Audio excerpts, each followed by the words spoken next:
خوتي خواتاتي اهلا وسهلا مرحبا بكم يا جماعة الخير. J'espère que vous allez bien. Zulfulaoun, salam alaikum. Nous sommes toujours sous le choc. Personnellement, j'ai du mal à passer à un autre sujet parce que la nomination hier de monsieur Mediouni Mokhtar, chroniqueur clownesque, qui collectionne les dérapages racistes, xénophobes, pour le faire du buzz, les appels à la haine sur les plateaux de Hayat TV, et qui devient du jour au lendemain, je dis bien qu'il devient du jour au lendemain, le directeur général de l'aéroport national et international d'Alger, en occupant le poste de directeur général de la société de gestion des services aéroportuaires d'Alger, c'est tout simplement un événement, une information abracadabresque. C'est choquant, bouleversant, terrifiant. ما صراتش في أي دولة في العالم. ما صراتش عندك واحد qui n'a jamais géré une entreprise, qui n'a aucune expérience dans le domaine, qui n'a aucune connaissance du domaine, qui n'a jamais travaillé réellement comme directeur d'un taxiphone ou là d'une petite boutique d'alimentation générale, se retrouve du jour au lendemain à la tête de l'aéroport le plus important et du pays et de la capitale Alger, l'une des plus grandes villes du continent africain et de l'Afrique du Nord. C'est quand même extraordinaire, c'est bluffant. ما صراتش هذه ما صراتش. شكون ما على باليش واحده فرنسا تجيب صيغه لانونا تقول له هاك l'aéroport international de Paris شارل دو غول رواسي شارل دو غول وحاكمها ما تجيش في العقل. Ça mais qui a pris cette décision? C'est une décision affolante. Le problème c'est que où sont les enquêtes d'habilitation? Où sont les services de sécurité? Où sont les services secrets? وين راكم يا مخابرات؟ وين راهي هيبة الدولة؟ وين راهي هيبة وسائل الأمن؟ Les services de sécurité ont perdu toute crédibilité, ont perdu toute légitimité. Et une enquête, un directeur général de l'aéroport d'Alger, c'est quand même un poste qui passe par des enquêtes d'habilitation, comme c'est pratiquement l'équivalent du PDG de Sonatrach, de Sonalgaz, les structures étatiques publiques les plus stratégiques, les plus sensibles. Il y a des enquêtes d'habilitation qui doivent être menées. L'aéroport d'Alger, c'est la capitale. On parle pas d'un aéroport au fin fond de l'Algérie profonde. On parle de l'aéroport d'Alger. Et attention, la société de gestion des services aéroportuaires d'Alger, elle gère aussi plusieurs autres aéroports. T'as le centre du pays. Si je me trompe pas, il y a des aéroports de Chlef, etc.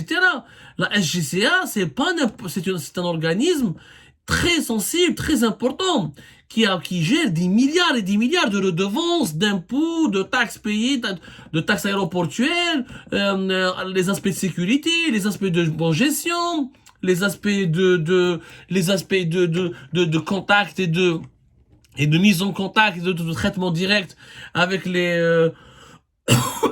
avec les compagnies internationales, avec les prestataires étrangers, avec des chaînes hôtelières internationales, avec des importateurs, des exportateurs.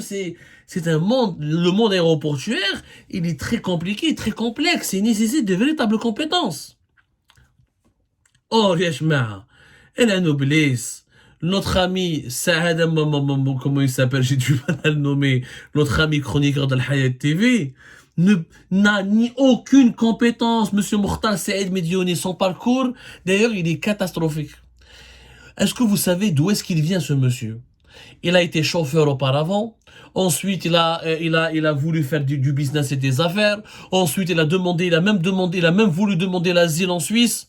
Ensuite, il a voulu se marier, il voulait aller au Maroc. Il a eu 1000 vies, toutes des vies beaucoup de turbulences, beaucoup d'instabilité, des humeurs changeantes, mais toujours avec une même constance.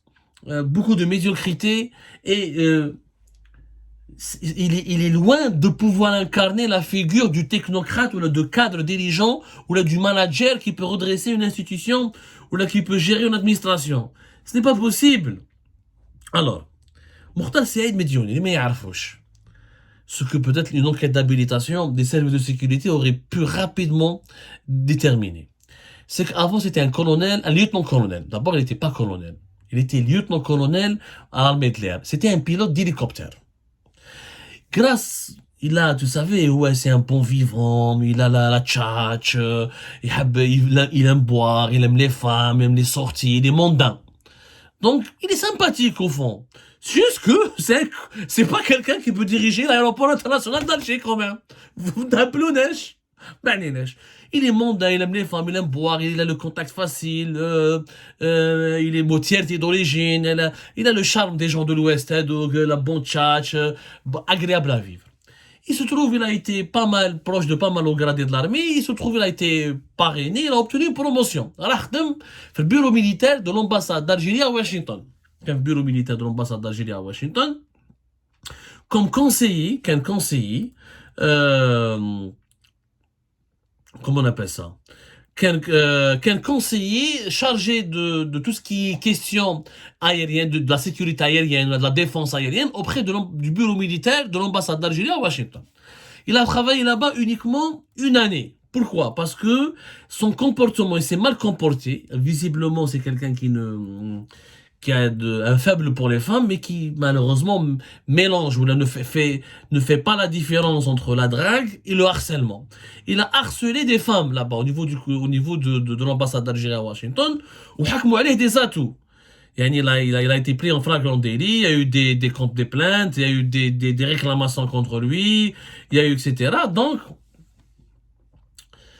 il a été exclu, il a été limogé du bureau militaire de l'ambassade d'Algérie à Washington. C'est à ce moment-là, à partir de 2009, où il a été exclu des rangs de l'armée nationale et populaire. Il a été admis à la retraite. En fait, en réalité, c'est une retraite anticipée. Il a fait une procédure disciplinaire. Bon. Même bad, il a fait une traversée du désert. Il était à Alger, il a eu des problèmes familiaux, etc. Je ne vais pas revenir là-dessus, c'est sa cuisine interne avec son épouse, on s'en fout, c'est pas notre problème. Là, on n'est pas là pour attenter à sa vie privée. Alors lui, il passait son temps à s'attaquer à la vie privée des gens, mais c'est pas notre cas, on est plus éduqués que lui, on est plus instruits, on est des gens d'un certain, on est quand même d'un certain niveau. Bon. Ensuite, il a eu une traversée du désert, il fréquentait un Libanais, entrepreneur qui était dans le BTP, qui était l'ami d'un Libanais propriétaire de l'hôtel d'Assidi Faraj, ou je me dis l'hôtel d'Assidi Faraj, ماشي المرسى. Bien معروف l'hôtel d'Assidi Faraj. L'hôtel d'Assidi Faraj, il avait été racheté par des Libanais à un moment donné, il était même géré par des Libanais. C'est pas le Marsa, c'est juste à l'entrée de Sidi Faraj. C'est un hôtel qui est basé à Sidi Faraj et qui était géré par des Libanais. C'était un hôtel public, ensuite il a été privatisé par des Libanais. Bon, il logeait là-bas, il traversait une période du désert, etc. C'est là-bas où il rencontre Ali Badja. Ali Badja, c'est le frère de Youssef Badja. Youssef Badja, il est là pour témoigner. Ou là, si je rajoute des éléments, ou l'hôtel Riyad. Quel l'hôtel Riyad? Voilà, exactement. Ali Badja le rencontre. Ali Badja Ali et son frère Youssef sont originaires de Tier et Touma. Comme Medioni, comme Khatal Medioni. Il fait connaissance de Ali Badja là-bas, il lui dit voilà, je suis un colonel à la retraite, militaire, Hagroni, maintenant j'étais à Washington, et aujourd'hui je suis dans la misère. Radou, Ali Badja, il n'y a pas de problème, il lui a trouvé un travail. Ali Badja et Youssef Badja avaient créé deux entreprises, Intrafinance et GCC.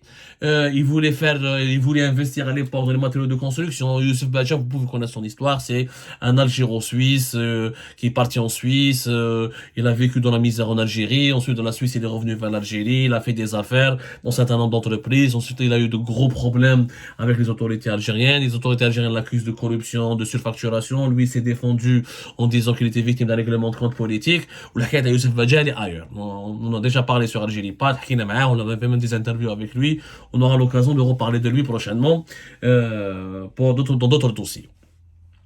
Donc Ali Badja دخلوا comme d'abord il était chauffeur.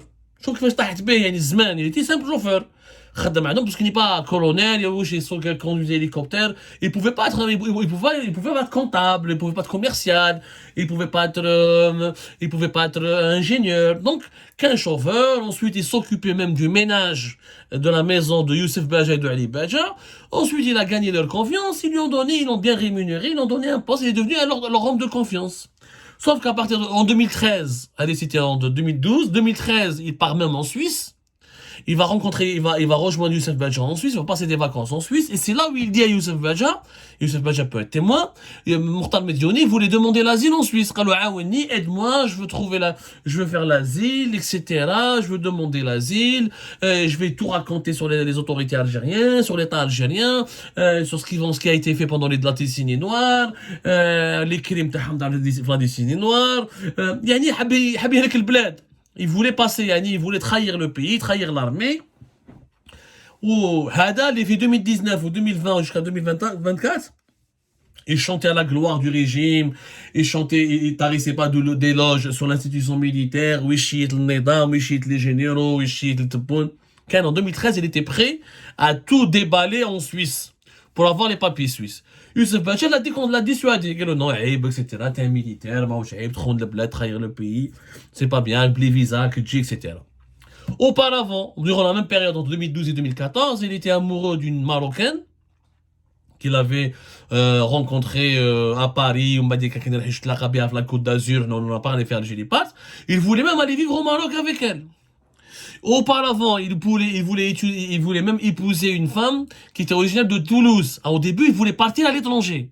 Entre Kitahat Bey, même quand il travaillait chez les Badja, il n'était pas très à l'aise, c'était pas le poste qui convenait à son rang. L'Algérie, c'était une misère pour lui, qu'il était exclu de l'armée, que à l'époque du système Bouteflika, Kwarto Thargo, il voulait d'abord épouser une femme et aller la rejoindre à Toulouse. Ensuite, il voulait vivre avec une Marocaine en France et la rejoindre au Maroc. Ensuite, il voulait demander l'asile en Suisse. Mais qu'il est louche.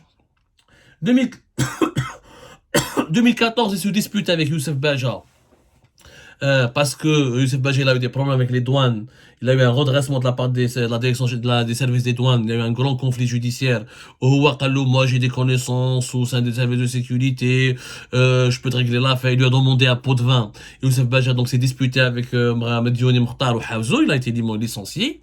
C'est là qu'il va rencontrer un autre personnage qui s'appelle totalement sombre. هذا البيرسوناج هذا de toute façon اذا مختار مديوني حطوها à la tête de l'aéroport d'Alger. هذا Amin Belazouk, je pense qu'il va être ministre dans pas longtemps, parce que Amin Belazouk, c'est lui qui a parrainé Mokhtar Mediouni, c'est lui qui l'a ramené vers le Hayat en 2020 et en 2021. C'est lui qui l'a introduit auprès des services secrets à l'époque, quand il était Wassini Bouazza, quand il était lui le patron de la direction générale de la sécurité intérieure. C'est lui qui l'a initié aux médias, quand on regarde les plateaux de télévision, commence à insulter le Hirak, et commence à dire des belles choses sur Gaïd Saleh, et commence à insulter les opposants, commence à te rapprocher du régime. Et c'est lui qui l'a créé, si vous voulez, Amin Belazouk, c'est un lobbyiste qui était d'abord dans le clan de Saïd Bouteflika. Ensuite, il a pris ses distances parce qu'il a eu des affaires, des conflits personnels et privés avec certains oligarques proches de Saïd Bouteflika. Wada Belazouk, il est issu d'une grande famille. Malheureusement, il a utilisé le nom de son cousin, un certain Salim Belazouk, qui était l'un des officiers les plus influents à l'époque contre le DRS du général Toufer, qui a comme le service de la police judiciaire à la caserne Antar. Donc, il a utilisé le nom de son cousin, alors sans que son cousin lui-même était victime de cette malhonnêteté intellectuelle et immorale de ce Amin Belazouk. Bah, j'ai dit les affaires pour se rapprocher de certains dirigeants.